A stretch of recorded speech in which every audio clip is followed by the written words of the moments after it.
A terminology is essential to any community. It obviously allows its members to communicate easily and concisely, but also reinforces the feeling of belonging to it.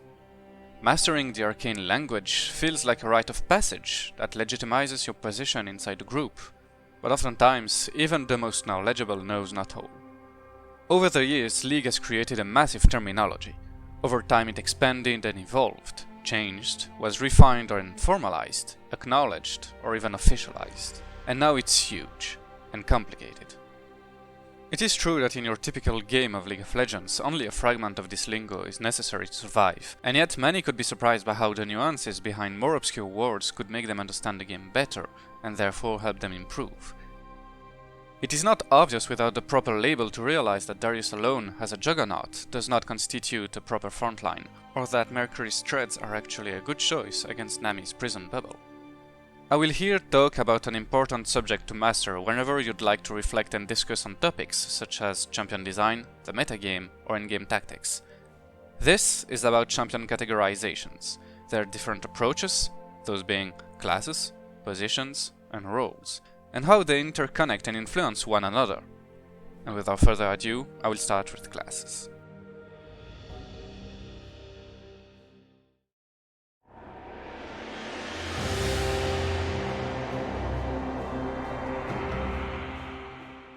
When Riot started creating champions for League of Legends, there was no formal classification for them, or at least none that we would know of.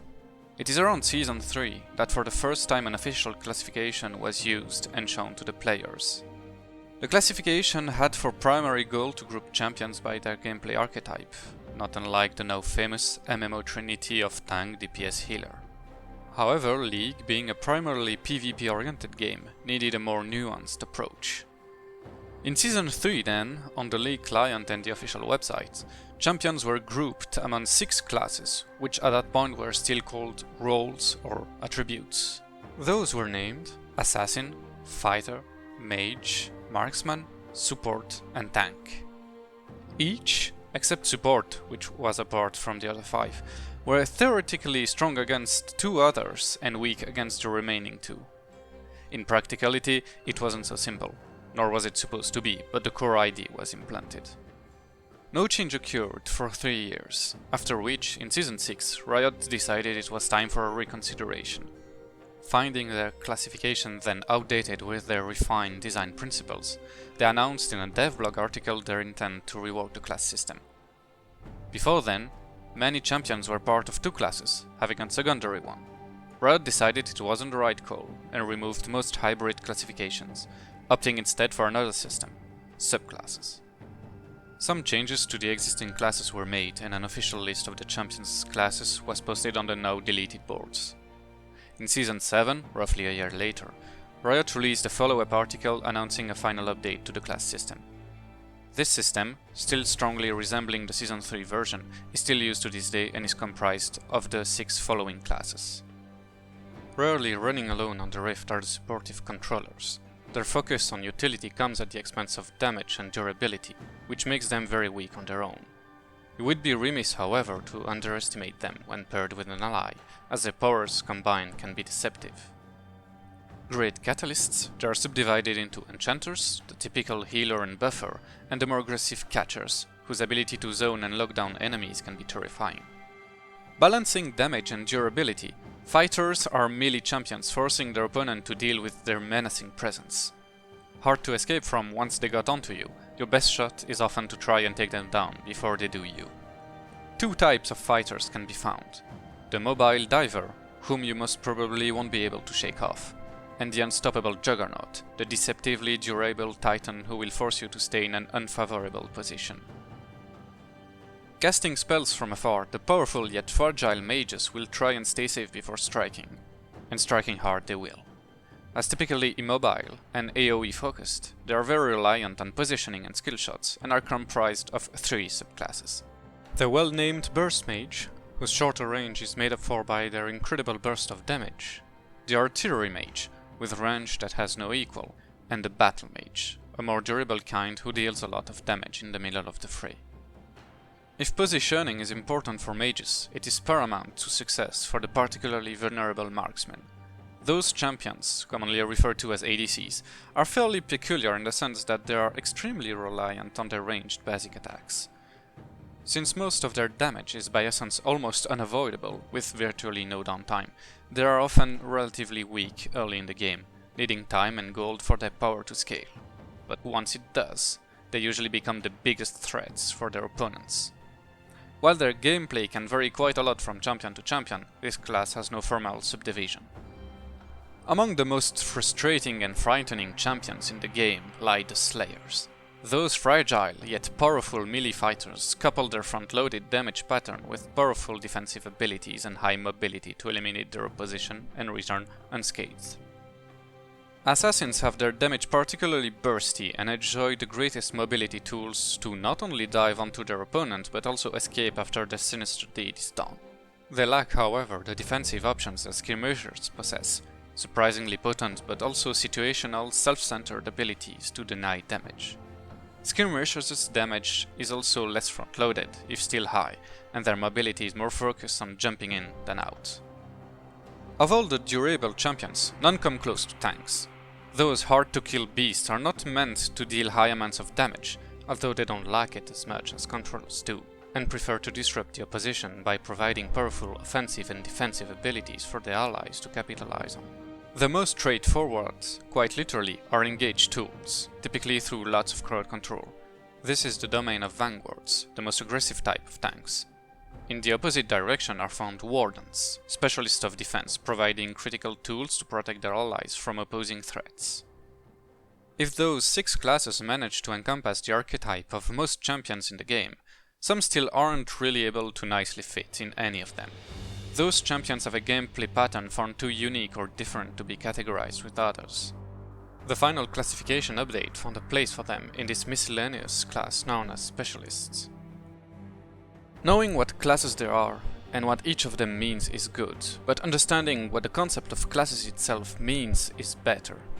Typically, classes are gameplay archetypes, and they're first a canvas for Riot to design champions with.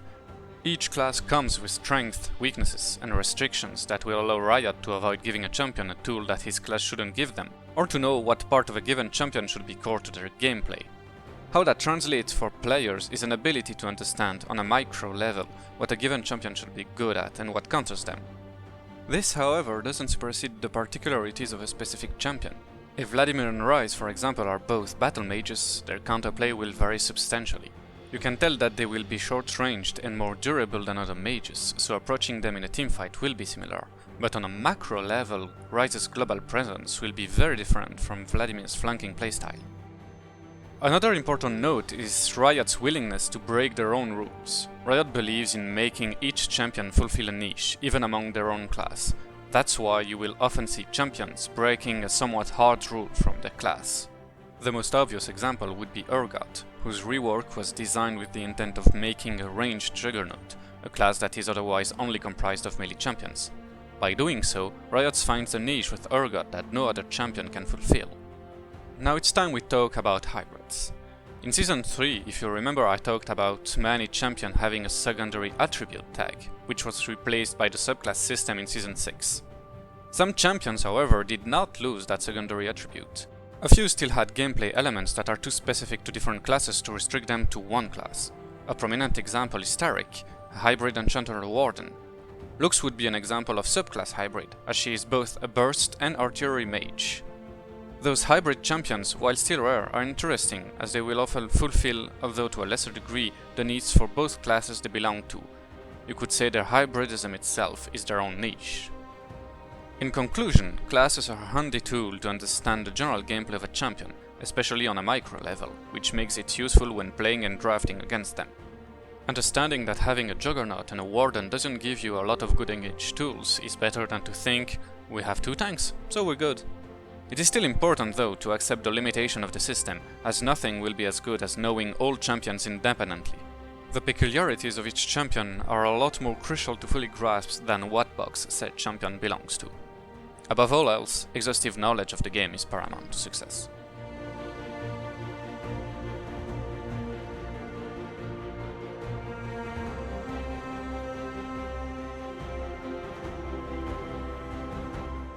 A disclaimer I need to express before going into positions. In many sources, including official ones, you will see role being used for position, to the point where those two terms basically mean the same thing. For the sake of this video, I decided to keep the term position for this section, leaving role for another facet of the game. While I'm not declaring that role cannot be used for position, I need for consistency's sake to stay as precise as possible. Contrarily to classes, positions are not inherently linked to champions, but to each player on a team. A position is where you decide to go on the rift, and it will define your whereabouts for the first 15 minutes of the game, typically referred to as the laning phase. There are 5 positions in the game, one for each player on both teams: top, jungle, middle, bottom, and support. If champions don't have an inherent link to specific positions, they typically don't go wherever you'd want. Different champions, somewhat grouped by classes, tend to stay in 1 or 2 positions. Which champions go where is fairly common knowledge, but what is more interesting is how those positions, and more importantly, which champions were picked there, shaped what we now know as the metagame. Summoner's Rift only has 4 safe sources of income on each side: minion waves on each of the 3 lanes, and jungle camps on the 2 closest quadrants from your base. It has been found very quickly that instead of 2 players sharing a source's income, it was better to have 1 player not take any gold from minions and monsters, using solely passive gold generation, and stay in lane with a partner. With then very limited gold income, it was logical to have utility-based champion assume that role, as their kits don't scale particularly well with item stats. This is how the support position was created. Accompanying the support were put marksmen, more gold reliant than others, but not as level dependent. Sharing XP with the support was found not to be as detrimental as it would be for other classes. Also, being typically weaker early in the game, the presence of a support would ensure the protection and thus would help them scale safely.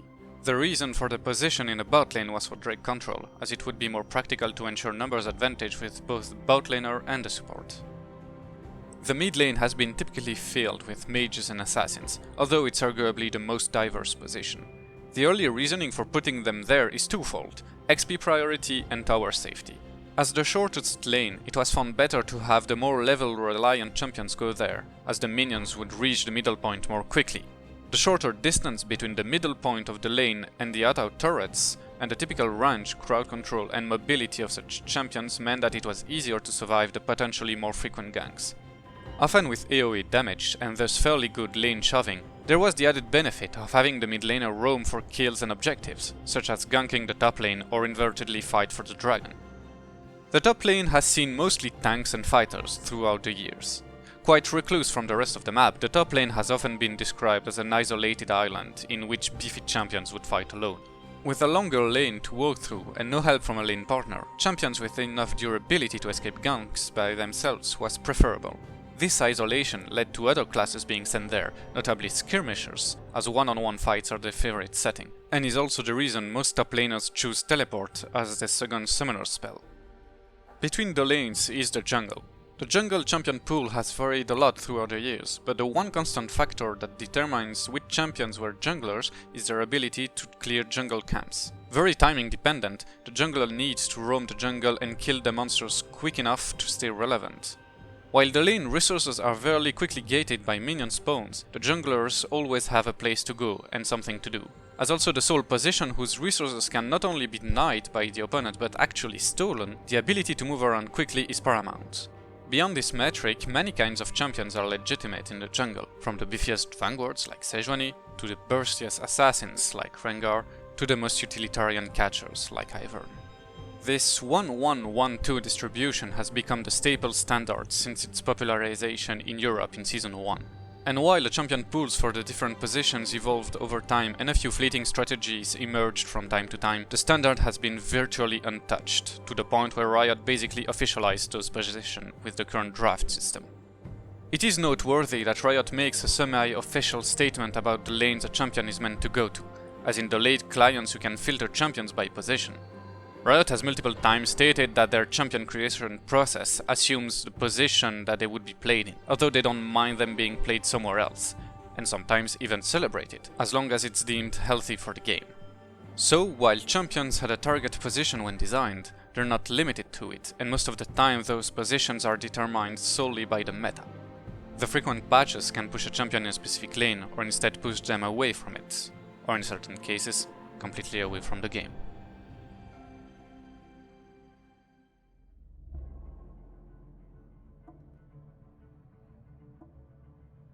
We'll now be leaving the quite formal classification to discuss a more informal approach. If classes explain how a champion works on a micro level and positions define where they go, roles describe what a given champion brings on a tactical standpoint, on a more macro level. There is no formal, exhaustive list on the different roles that exist in League, but many of them are tacitly agreed upon. Two roles that are clearly recognized and that are on the opposite end of the scaling spectrum are lane bullies and carries. Lane bullies use their early game power to deny their opponent the resource they need to become relevant. Very aggressive, they leave their opponent constantly out of breath, heavily punish any mistakes, and greatly profit from gold and level leads. If left alone with a lead, the lane bully snowballs into an unstoppable force that will win their team the game before they eventually fall off. On the opposite end is the carry. Carries are typically weaker in the early game, but their mere presence in the game is an impending threat for the opponent. It is usually in the late game that the carry's power unlocks, allowing them to potentially reverse a dire situation into a victory. A carry with a few kills early won't be a problem right away, but it will accelerate the power spike. Scaling deceptively well, the carry will be happy to be left unchecked in the mid-game. An extreme version of the carry is known as a hyper carry. Even weaker in the early game, their power in the late game is so high that when played well they can single-handedly dominate teamfights. Those who are in the hyper carry category also often have another role. Tank shredders are usually late game oriented champions who can kill even the beefiest champions. They have high sustained damage and either pass through resistance or reduce their target's health by a percentage. Those most affected by tank shredders are the frontliners. By disrupting teamfight through dangerous melee damage or high amounts of crowd control, frontliners allow the backline, usually carries, to deal as much damage as possible without fear of being killed. Beyond the teamfight roles, the poke champ is the lane bully's little cousin. Not as dominant or aggressive, pokers instead use their range or lane sustain to prevent their opponent from taking the upper hand and make them more susceptible to ganks. In essence, pokers avoid the opponent's aggression by putting them in a bad situation, but rarely goes on to try and kill them. Later in the game, a poker often transitions into a sieger, especially for those with high wave clears and long range. Staying out of harm's way, they force the opponent to deal with their never-ending pushing presence without giving them tools to actively remove them. Siegers win trades by maintaining their position, poking the opponent down from a safe distance, and using their allied minions to destroy structures along the way. In the case of a heavy defense against a sieger, the latter will appreciate the work of an allied split pusher. Keeping pressure on the side lanes, the split pusher doesn't care much about fights. If they're easier to deal with than the sieger, they're harder to pin down and will usually manage to retreat safely.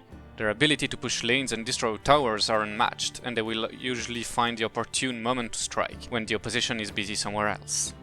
Having access to some form of mobility paired with good wave clear, it isn't rare for split pushers to also be roamers earlier in the game. Roamers profit from needing to stay in lane to move around and find unexpected opponents to catch with a numbers advantage.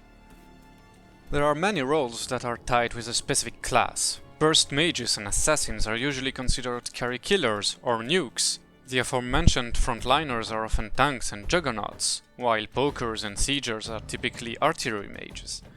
The tie between classes and roles is still very loose, however, and the latter is often better to consider on a champion-by-champion basis. To reuse a previous example, Vladimir and Ryze, while sharing their class, barely have the same role. Ryze is a late-game carry with great split-pushing abilities, whereas Vladimir will often serve as a flanking frontliner. Roles are very informal in the sense that any mechanic shared by multiple champions can constitute a group with a specific win condition or answers thereof, and thus turn that group into its own role. A subset of catchers, commonly referred to as hookers or grabbers, comprises any champion with the ability to bring an enemy damaged threat close and ready for killing. Champions with building grievous wounds can be a good answer to healers, and those with shield breaking abilities can eliminate the threat of a shield heavy champion kit. There are hard executors and soft executors. Frontliners are often subdivided into full tanks, off tanks, and drain tanks. Supports, beyond the position, is often considered a role in itself, and they can be CC machines, healing machines, or catalysts for the carry. The subdivision in categories, some formally defined and some not so much, can take as many forms as you want. What is truly important is recognizing what groupings are relevant to your situation and ensure your team composition is solid and well-rounded.